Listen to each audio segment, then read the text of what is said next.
Hey, Spencer. Hope you're doing well, and almost happy Thanksgiving, by the way. Just want to ask you two quick questions. One, what are you most thankful for this year? Just thankful, to be healthy. Thankful to be here with my team. Thankful for my family. Thankful for a lot, man. There's a lot to be thankful for sure. That's awesome. And then, what is it about you and this month? I mean, you seem to play really well in November. Ever since you came to South Carolina last year, you played really well, and now this year it's kind of carrying over. Can you just take me through what's kind of the secret to playing better down the stretch?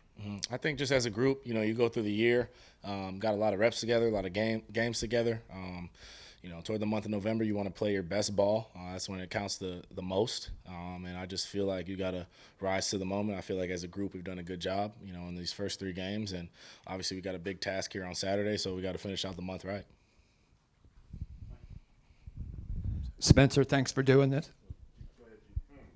So I asked Cade Clubneck yesterday about you, and he said he first met you at Elite 11. You were a counselor, and he said you guys hit it off. He's a big fan of yours. I wonder what you remember about that encounter and what you think of Clubneck as a quarterback. Yeah, I remember it was a couple of years back, out in California. I think he won the Elite 11 that year. So it was cool because, I won it in 2018 or 19, whenever it was. And, being in that, I guess you can say alumni of winners. It was cool to get to, connect with him a little bit, teaching some things out there. And obviously I've loved watching him play, throughout these years he's been playing, year or two, and excited to compete versus him. Spencer, I got two for you. Just the news-related questions. How the news yesterday about the Reese Seniors Bowl. Congratulations to that. Thank you. It said that you accepted it. Does that mean that you have officially looked forward to what's after South Carolina? Does that mean you're moving on after this year? I'm focused on this game, obviously, on Saturday. I got to take care of that first. Could be my last time out there. You never know. I got another year of eligibility as well. So, but no, I'm ready to just play out there with my team, finish out strong, and, just have a good time.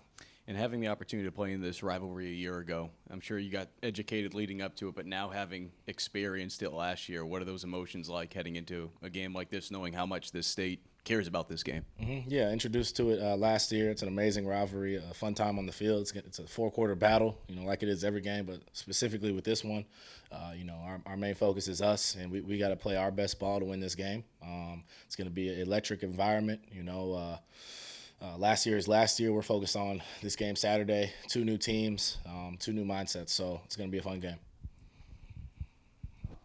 You say two new teams, two new mindsets. What have you seen from Clemson's defense on film, and is there anything at all you can take from maybe what you faced last year in that game, or is it all just fresh? Yeah, I mean, we really shot ourselves in the foot. I shot ourselves in the foot a couple times in that game last year, made it harder to come back. Obviously, with two turnovers, got to protect the ball at a higher rate, which we have been doing this year. Knock on wood. Got to go out there, protect the ball, play clean ball, because that's one of the best defenses in the country. They're good up front, at linebacker, on the back end. So we got our hands full, but we got to take care of what we got to take care of and limit the mistakes. Shooting ourselves in the foot.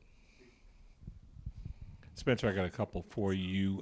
It's only been a couple of years here, but yet it seems like you're going to leave a huge mark at South Carolina. What's it meant for you these last couple of years to be playing here? It means the world. I mean, being a brand new dude, coming to a school last year, that was my goal. Come in, give 110% to this program, to my team, to my coaches, and that's all I really wanted to do. Everything else will take care of itself.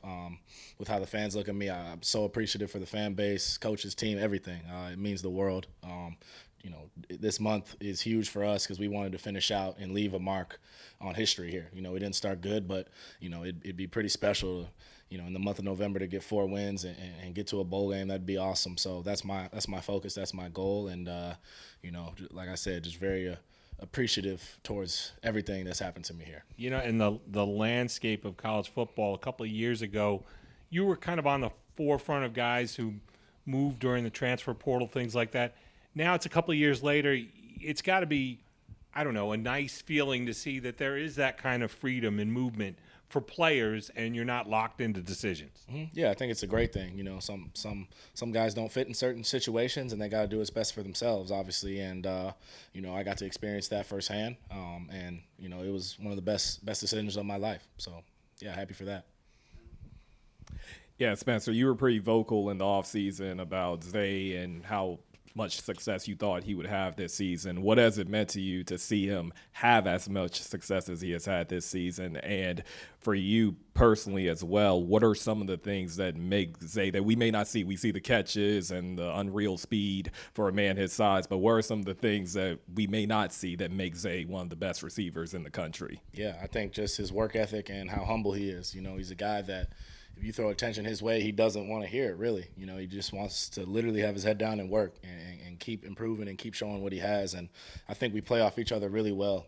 I compliment his game, he compliments my game, and, we've done some special things this year, and I'm very happy to see him have success. Same with other guys on the team, but,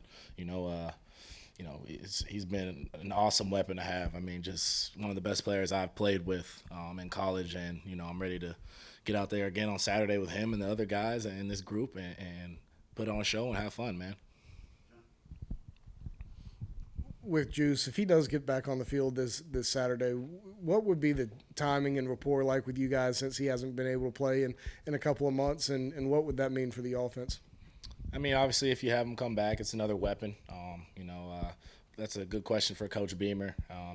He'll address that, I'm sure, but I'm sure it'd be fine. I know how he plays. I know the type of player he is, and he could help this team. We all know what this rivalry means to this state. How would you compare this rivalry to the other big rivalries in college football? It's a special one. I've only got to experience one or two other rivalries. And this one's up there with the best of them. I mean, the emotion in it, the fan bases. It's an electric environment no matter where it's played, and it was fun last year. It was special. Like I said, it's a whole new year. We try to kind of keep the rivalry mindset out of it because we got to, keep emotion out of it to execute, and that's our main focus. That's what Coach Beamer has been telling us throughout the week. We got to focus in on ourselves and go out there and play clean ball. Is your favorite Thanksgiving side macaroni and cheese as well? Mac and cheese, dressing. I'm not real picky. Okay. Well, Tonka and Marcellus both said mac and cheese, so I just want to. Anyway, with playing at Williams Brice and seeing that atmosphere, being in that atmosphere Saturday, and thinking back to, however many it's been for you, how special has that been? Being a part of that aspect of Gamecock football on Saturdays. Just at Willie B, like the environment and everything. Yeah, it's been awesome. I mean, we got the best home environment in the country, I think, the best fan base. They're so hyped every game throughout all four quarters. If it's a tight game, doesn't matter what your record is, it's awesome to see them show up and show out. So we're going to need that from them again Saturday. And, it's just a blessing playing in that venue, and never take it for granted. Spencer, if you were able to go back 6 years, what would you tell your 17-year-old self as a senior in Pinnacle? Just keep working. That's a good question. Just be yourself. Keep working hard. Never expect anything given to you. There's going to be adversity in life. There's going to be ups and downs, and you just got to keep going. So that's what I tell myself. Hey, Spencer, going back to the fans, in your first year as a Gamecock, you helped the Gamecocks beat their rival for the first time since 2013. In the past year, what kind of comments or reaction have you been getting from the fans about, finally helping them get over that hill? Mm-hmm. Yeah, obviously after that game last year, there was a lot of love from the fans. I tell stories about, months after, in the summer, people saying, oh, my year was made because you guys, won that game. So obviously we want to do that again. We want to bring that joy to the fan base, to our team, to our coaches. And, to do that, we got to go out there and play our best ball on Saturday. Continuing this, having beat Clemson in Death Valley last year, now you get to go and host Clemson this year. Do you feel like that's an added advantage, that not only do you have the upper hand since you won last year, but now they have to come to you and face you in the environment that you guys have thrived on all season? Good question. You never know. You can't expect anything to happen. Like I said, we can't expect to go out there and win because we're at home. They can come out here and play their best game, and we got to come out here and play better than them. That's what it's going to come down to. We have to play better than them, be physical, play clean ball, and just focus on ourselves. Spencer, I saw DK had a food drive for Thanksgiving the other day. I just want to ask you, what can you say about the type of guy he is, and what has he meant to you and your career here at South Carolina? Yeah, DK is a real, genuine, real dude. One of the realest guys I've ever been around. Great leader. When I came in here, he accepted me with open arms and, kind of led the way. He's a big leader on this team, obviously being here a long time, and he's just real unselfish, can do everything, obviously played multiple positions, really unselfish player. Helped us a lot this year, years before, and, it hurt me to see him get banged up, a few weeks ago and not be able to go, but hopefully he can be back soon. I think it was Nick Evenwari last week described the last couple weeks as feeling like, high school postseason, how you guys are playing. Do you feel that sort of pressure of, this is a win or go home game every week at this point? We go out there and every game's the same, but like you said, we want to win these games. It comes back to, you want to play your best ball in November. So we want to win every game. We want to win every game, specifically in November as well, to get back to 500 and get to a bowl game. So I guess you could say there's pressure to be great and be good on the field and get W's. Thank you.